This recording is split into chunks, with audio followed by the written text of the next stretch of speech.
Hello guys, আসসালামু আলাইকুম। Welcome back to my channel. আশা করছি আপনারা সবাই ভালো আছেন। নতুন আরেকটি স্টিচিং টিউটোরিয়াল আপনাদেরকে স্বাগতম। সেমি ফ্রক বলেন বা ফতুয়া বলেন, এই টপসটার অলরেডি আমি কাটিং টিউটোরিয়াল আপনাদেরকে দেখাই দিছি। যদি না দেখে থাকেন ডেসক্রিপশন বক্সে লিঙ্ক দেওয়া থাকবে, দেখে নেবেন। আর কারণ আপনি যদি কাটিংটা আগে দেখেন তারপর আপনার স্টিচিংটা দেখতে সুবিধা হবে। এই দেখুন আমার এই স্লিভসটাতে কতগুলো জয়েন্ট দিতে হয়েছে, আসলে একদমই কাপড় ছিল না। তো আমি যখন কাটিং করছিলাম আপনাদেরকে দেখাইছি 1000টা জয়েন্ট দিয়ে এই স্লিভসটা বানাতে হচ্ছে। তো এটাকে আমি কমপ্লিটলি ডাবলভাবে এই জয়েন্টগুলো করে তারপর এটার মধ্যে সুন্দরভাবে ওভারলক করে নিছি। ওভারলক করে হালকা একটা প্রেস দিয়ে নিছি। এবার আমরা এটার স্লিভসের মুখটা সুন্দরভাবে ফোল্ডিং আমাদের করতে হবে। ফোল্ডিং করে সেলাই করে নিচ্ছি।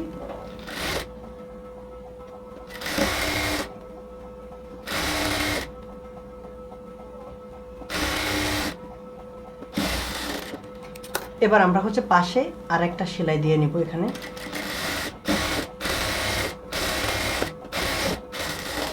ওকে, দুটো সেলাই দিয়ে নিলাম খুব সুন্দরভাবে। এবার এটাকে ডাবল করে নিয়ে আমরা মেজারমেন্ট অনুযায়ী এবার এটাকে সেলাই করব। আমাদের মেজারমেন্টটা স্লিভসের মুখ হবে 14 ইঞ্চি। আমরা 7 ইঞ্চিতে দাগ দিয়ে নিলাম। এবার উপরের দিকে ঠিক করে ধরে, আর উপরের দিকের মেজারমেন্ট 15 ইঞ্চি, তার মানে 7.5 ইঞ্চিতে উপরে দাগ দিতে হবে। আর এদিকে আর্ম হোলের মেজারমেন্টটা 10 ইঞ্চি।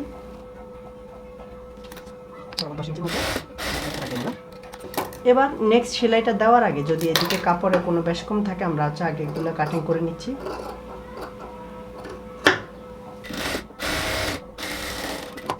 তো আমাদের কমপ্লিটভাবে সেলাই করা শেষ। এক্সট্রা যে সুতা আছে এগুলো কাটিং করে স্লিভসের বাহিরের কাপড়টাকে আমরা সমানভাবে কাটিং করে নিলাম। এবার জাস্ট আমাদেরকে এটাকে ওভারলক করে নিতে হবে। ওভারলক করে নেওয়ার পর আমরা স্লিভসটাও কাটিং করে নিলাম, সেলাইও করে নিলাম। এবার আমরা গলাটা সেলাই করব। যেহেতু ড্রেসের কোনো কাপড় নাই, আমি এই সাদা একটা কাপড় নিয়ে নিছি। এটাও একটু সিনথেটিক টাইপের, তো ওই জন্যই সাদাটা নেওয়া। গলাটা ভিতরে থাকবে, ওই জন্যই আমি সুতাটা চেঞ্জ করতেছি না। আর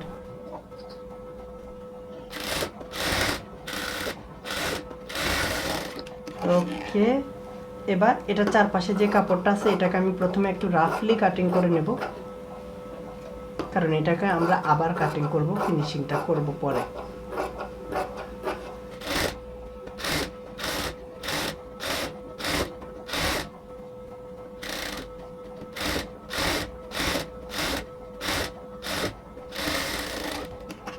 এবার গলার ভিতরে যে এক্সট্রা কাপড়গুলো আছে বক্রমের উপরে, এগুলাকে আমরা ফিনিশিংভাবে ছাঁটাই করে নেব আগে। এবার উপরের দিকে যে এক্সট্রা কাপড় থাকে সেটাকেও কাটিং করে নিচ্ছি। তো গলাটাকে কমপ্লিটলি সেলাই করে নিলাম। এবার আমরা সামনের যে পার্ট আছে সেই পার্টটা আগে নিয়ে নিচ্ছি। সামনের পার্টে আমরা আগেই দাগ দিয়ে রাখছিলাম বোঝার জন্য আসলে কোনটা আমাদের সামনের অংশ কোনটা পেছনের অংশ। তো গলাটা লাগানোর আগে অবশ্যই উল্টা সোজা দেখতে হবে। আমরা সোজা পার্টে গলাটা লাগাবো যাতে এটা পরে উল্টানোর পরে পেছনের পার্টে চলে যায় আর কি। সো আমরা প্রথমেই গলার মধ্যে পিন আপ করে নেব। গলার মধ্যে তো আমরা আগেই কাঁধের মধ্যে দাগ দিয়ে রাখছি, যে দাগে গলাটা লাগাবো ও দাগ বরাবর গলাটাকে ধরে পিন আপ করে নেব। আর কাঁধের এই কাঁধ বরাবর ধরে আমরা প্রথমেই মিডল পয়েন্টটাতে অ্যাড করে নেব গলাটাকে। ওকে, গলাকে পিন আপ করার পর এবার এক পাশ থেকে ধরে গলার ভেতর দিয়ে সেলাই করব।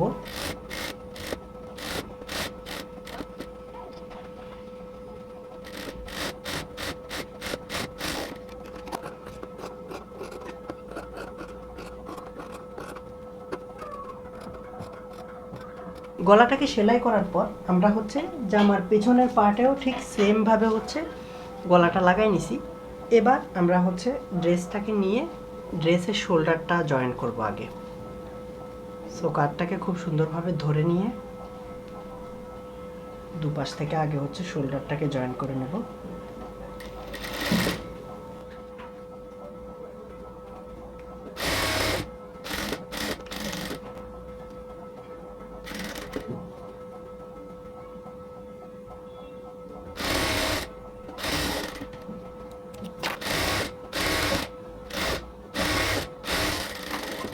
কাঁধের মধ্যে ওভারলক করে নিতে হবে নেক্সট কাজগুলো করার আগে। সাথে হচ্ছে স্লিভসের মধ্যেও হচ্ছে আমরা ওভারলক করে নিয়ে আসতেছি। আমরা স্লিভসটাকে হচ্ছে ওভারলক করে নিয়ে আসছি। এবার স্লিভসের মুখে যে এক্সট্রা কাপড়টা আছে এই কাপড়টাকে আমরা হচ্ছে ফোল্ডিং করে সেলাই করে নেব। আমরা ড্রেসের শোল্ডারের মধ্যে ওভারলক করে নিয়ে আসলাম, কারণ এটা জর্জেট কাপড়, যদি ওভারলক না করি পরে খুলে যাওয়ার সম্ভাবনা থাকে। এরপর ড্রেসের মধ্যে পিন আপ করে নিছি, কোমরে, পেটে আর হচ্ছে বডিতে পিন আপ করে আমরা হচ্ছে ড্রেসটাকে মেজারমেন্ট করে নিছি। এবার ড্রেসটা মেজারমেন্ট অনুযায়ী হচ্ছে সেলাই করে নেওয়ার পালা। তো প্রথমে আমরা লক সেলাই দিয়ে নিচ্ছি। এরপর সেলাইটা একদম কোমর পর্যন্ত সেলাই করব। একদম কোমরে এসে লক সেলাই দিয়ে কাপড়টাকে আবার ঘুরিয়ে নেব।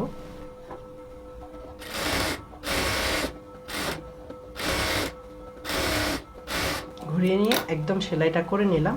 এবার আমরা চাইলে পিনগুলোকে আমরা খুলে নেব, যে পাশে সেলাই হয়ে গেছে ওই পাশ থেকে।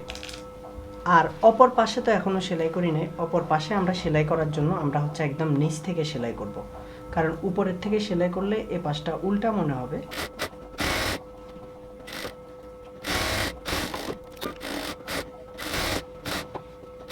তো আমরা হচ্ছে ড্রেসটার দোনো পাশে হচ্ছে বডিটাকে সেলাই করে নিছি। এবার আমাদের নেক্সট কাজ হচ্ছে এটার সাইডটাকে সেলাই করা। সাইডে আমরা হচ্ছে যতটুকু কাপড় রেখেছিলাম 1 ইঞ্চি পরিমাণ, ওই 1 ইঞ্চি কাপড়কে হচ্ছে আমরা বর্ডার করে এরপর সেলাইটা স্টার্ট করব। এই সাইডটা সেলাই করার সময় বর্ডারটা খুব সুন্দরভাবে ধরে সেলাইটা করতে হবে, যাতে বর্ডারটা একদম সোজা থাকে।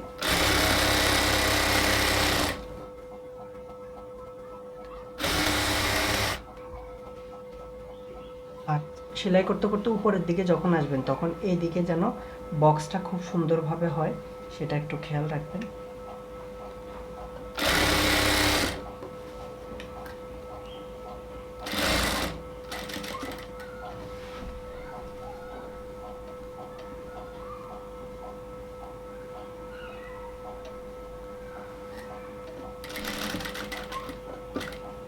ওকে, এদিকে আমরা হচ্ছে এই বক্সটাকে ঘুরাই নিয়ে এবার এই দিকের কাপড়টাকে খুব সুন্দরভাবে ফোল্ডিং করে নিতেছি।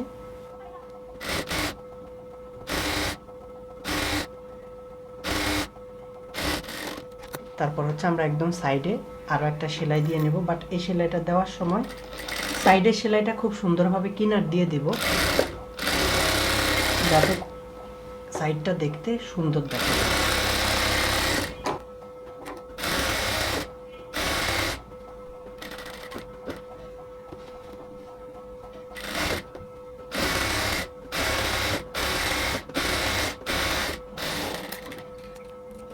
সো আমরা হচ্ছে সাইডটাকে খুব সুন্দরভাবে সেলাই করে নিছি।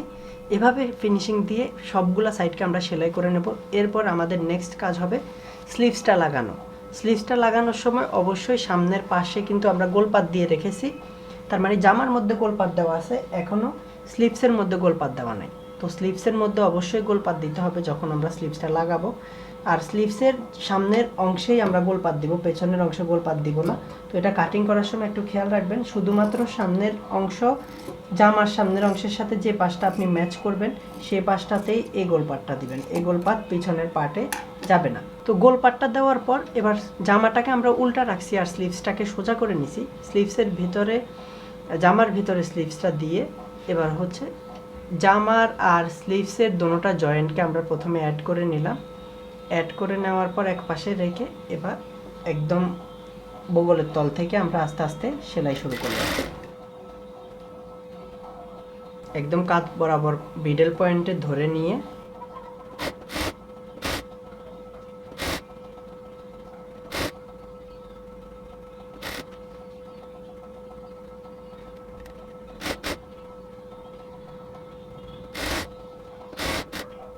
এদিকের কাপড়গুলোকে এক্সট্রা সুতা থাকলে আমরা সেগুলো আগে কাটিং করে নিতেছি। এরপর এই কাপড়টাকে ফোল্ডিং করে নিয়ে আর এই কাপড়টাকেও ফোল্ডিং করে নিয়ে ফাইনাল সেলাইটা দিয়ে দেবো আরেকবার।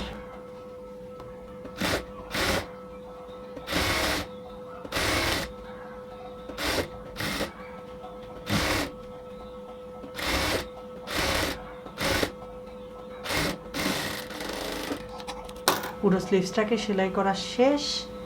এবার যদি কোনো দিকে কোনো বাড়তি একটু কাপড় থাকে সেটা যদি কাটিং করার প্রয়োজন হয় সেটা করে নেবেন। এবার এটাকে আমরা যদি ফ্রন্ট পার্ট থেকে দেখি তখন বোঝা যাবে কি আসলে কি এটা ফিনিশিংভাবে লাগানো হয়েছে কিনা, সব দিক কি ম্যাচ খাইছে কিনা সেটা একটু দেখতে হবে। ঠিক সেমভাবে আরেকটা স্লিভস লাগাই নেব।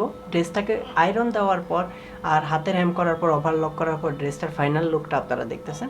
হোপফুলি ভিডিওটা কিছুটা হলেও আপনার উপকার আসবে। যদি ভালো লাগে অবশ্যই কিন্তু শেয়ার এবং কমেন্ট করতে ভুলবেন না। আর পরবর্তী ভিডিওতে কি দেখতে চান সেটাও আমাকে জানাতে পারেন। আর ভিডিওটা ভালো লাগলে লাইক করে রাখবেন। আর ইউটিউব এবং ফেসবুক দুই জায়গায় অ্যাক্টিভ থাকবেন এই ধরনের ভিডিও পাওয়ার জন্য। দেখা হচ্ছে পরবর্তী ভিডিওতে। আল্লাহ হাফেজ।